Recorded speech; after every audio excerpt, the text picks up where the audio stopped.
Our final run for the elastic collisions is equal masses and they will chase each other. So we're going to send the first glider in at a very slow velocity, and it needs to be read by gate 1, and then we'll send the second glider in at a faster velocity, which also needs to be read by gate 1, and then they need to collide and then go through gate 2. So this might take us a couple runs. We'll see how this goes.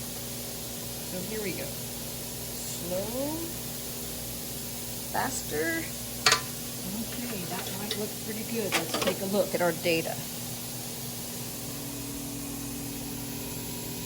So we are looking at run 4 here. The first glider came in at 0.23 meters per second, and then the second glider came in at 0.63.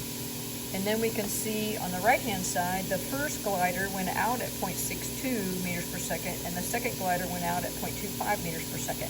All of these were moving to the right, so that turned out just perfect.